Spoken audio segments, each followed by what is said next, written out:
Headquartered in Louisville, Old Carter team produces straight rye, bourbons, and American whiskeys. Now, they have a reputation for creating fantastic blended whiskeys, but they're also really expensive. $200, $250, even $300 in some places. Man, that's a lot of money. Well, today I'm going to review the American Whiskey Batch 12 for you to let you know if it's worth $250. Also, I'm going to also see if it's any different from Batch 11.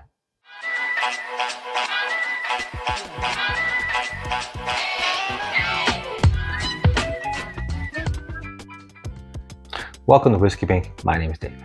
And Old Carter was founded by Mark and Sherry Carter, who, when they touch anything, literally turns into gold.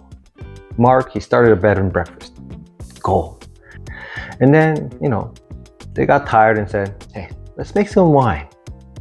So they made Carter Cellars and produced many 100-point wines, and it just turned into gold. After that, they're like, what's next? They actually called up Dixon Denman. Yes, the Kentucky Owl 2XO Dixon Denman. Before he started Kentucky Owl, and said, hey, I heard about your, great-great-grandfather's story of Kentucky Owl. Let's start it.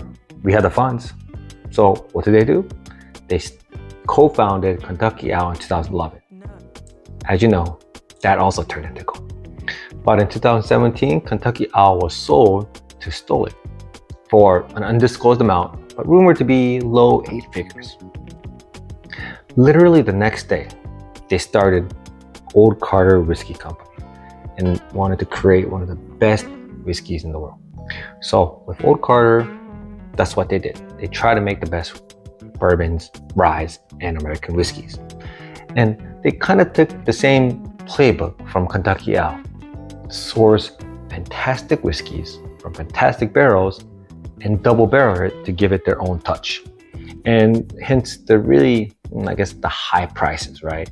They take really aged whiskeys, right? 13, 14, 20-year-olds, and actually put them in another barrel, which again, additional cost.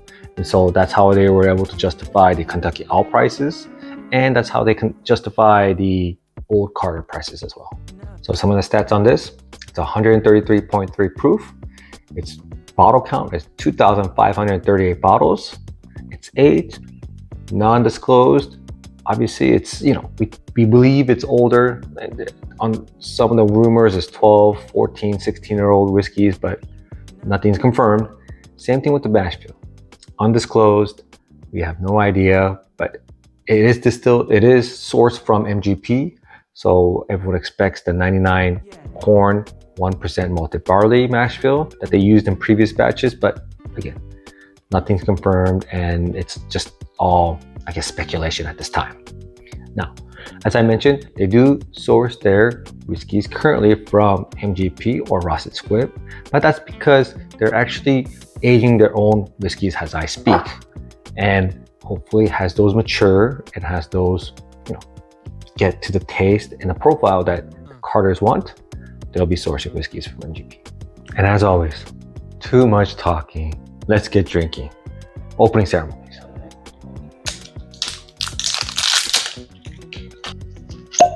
Oh, that's a good pop. All right, before I fast forward through my experience to get you the results faster, give you my first impressions. First, the nose. Wow. A lot lighter than expected. And the sip. Ooh, I can feel the proof, but also kind of tame. I'll be right back.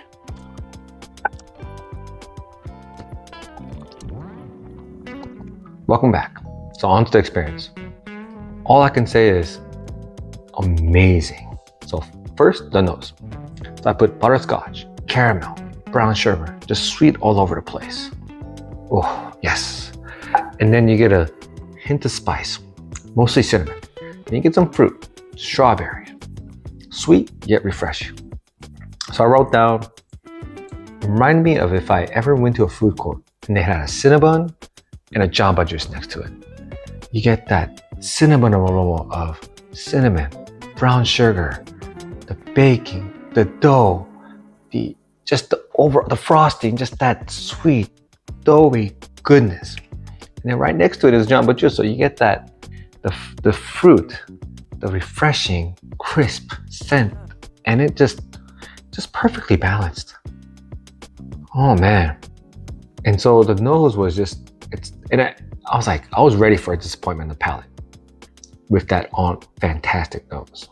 Then I went to the palate, and surely enough, it did not disappoint.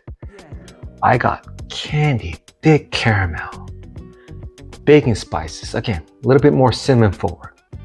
Then you get the sweet oak and the dark chocolate. You get even a little bit of fruit. You get a little bit of grape. So you still get the freshness, you still get the sweetness, but it's more on the juicy sweet side. It was smooth, it was oily, and the tastes were perfectly balanced. It hit all the notes on a high note. You could feel all of it, and yet it all comes together in a wonderful array of brown water. It's really good. And then the finish, long. Gives you a long haul all the way coming down. You could feel the 133.3 proof in the finish. Yet, it's a sweet oak, slight spice, and a dark cocoa. It's a perfect ending to a perfect play. It's just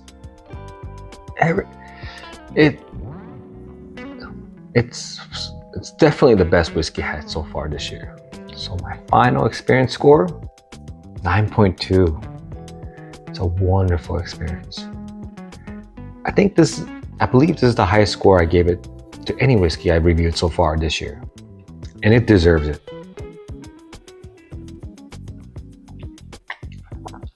Yeah. Man. Old Carter. Fantastic.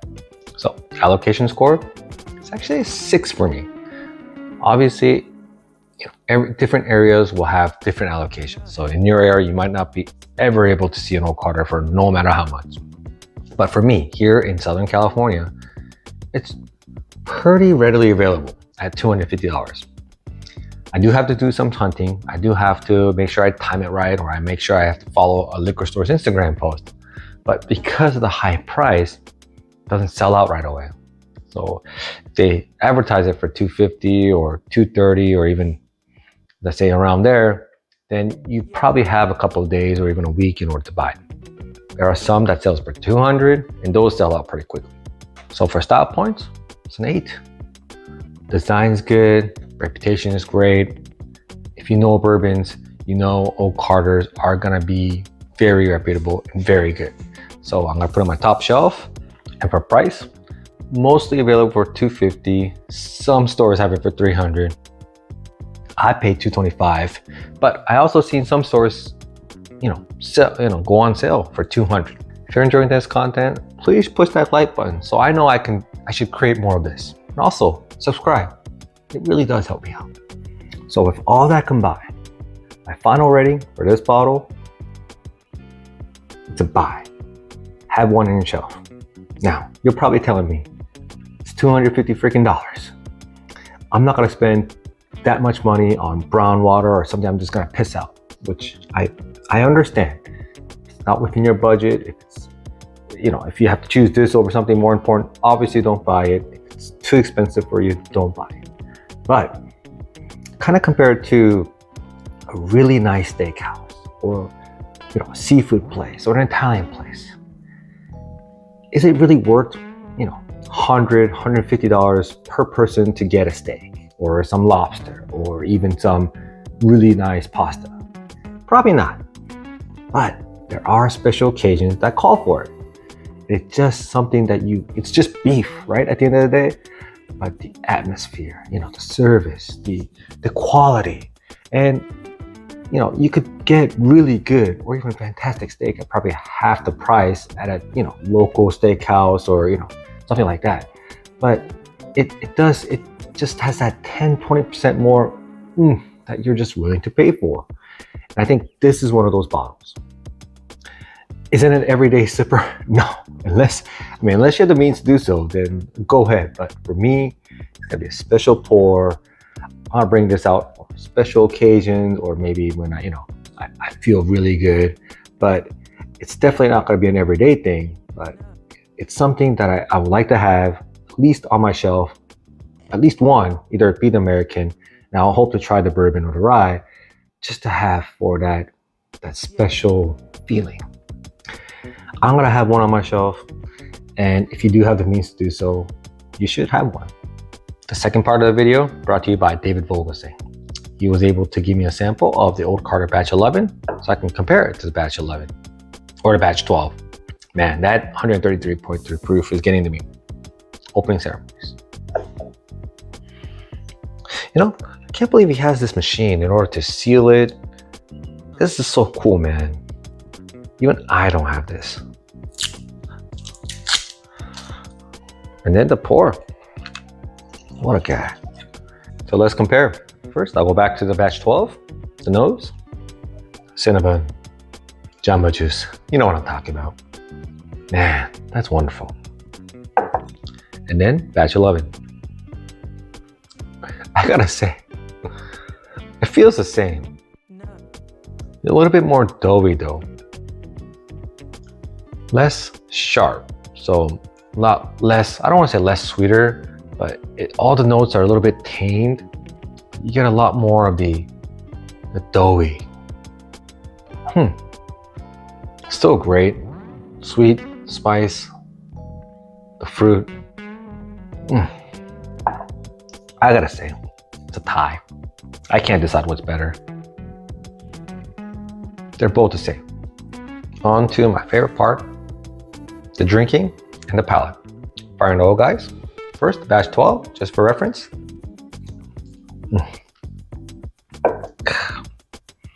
Man, I just don't understand how they can make it so much better. All right, Batch 11. Okay, so Batch 11's a lot sweeter. You get that sweeter note right away, and a little bit less oak. And you get a little bit more fruit. In this case, it's more strawberry instead of grape. Wow, it's a little bit more spicier as well. But you get the same hug, really nice. It's a lot more of the spice note, a lot more peppery going down. You still get the sweet oak, you get the dark chocolate, but it's definitely, you get more of a spice feel on the Batch 11. Definitely different. So if I could only choose one, I'll choose Batch 12. More balanced, a lot more easier to drink. And I know that's really weird for 133.3 proof and 134 proof, but the Batch 11 is a lot more peppery, a lot more spicy. And that kind of takes over everything. Now, it's a fantastic pour. This is also delicious. Again, it's just all relative. But compared to Batch 12, it's more peppery, especially in the finish. You get a lot of that peppery spice going down. It kind of overtakes the sweet oak and the dark chocolate note I like. While this has the spice, but it complements the sweet oak and the dark chocolate, and also in the palate. So if I had to choose one, it would definitely be Batch 12. All right, and the winner of my giveaway for the benchmark single barrel is gonna be, and you see that drawing right here, the video. I used the Google random number generator, and the fifth one was number 7, Cibolo Dave. Congratulations. Comments right here. And just like that entry, I'm gonna give you 3 days from the posting date of this video in order to reply and to work out me sending you the giveaway. So please reply to my email right here by this date, and we'll work it out and I'll send you your bottle. All right, thank you, Dave, and thank you to everyone else that entered. I believe there was 33 entries, which was fantastic. To have that many entries, to have that many people watch it till the end in the first 3 days of the video was actually more than I thought. I thought I was gonna get closer to about 15 to maybe 20 entries at the most. So I was pleasantly surprised. Thank you so much for everybody. Keep watching my videos till the end. You never know when that next giveaway is gonna happen. Thank you for watching. Let me know, have you had any old Carters? Did you like it? Did you think it was worth the money? Thank you so much for watching. I'll see you guys next time.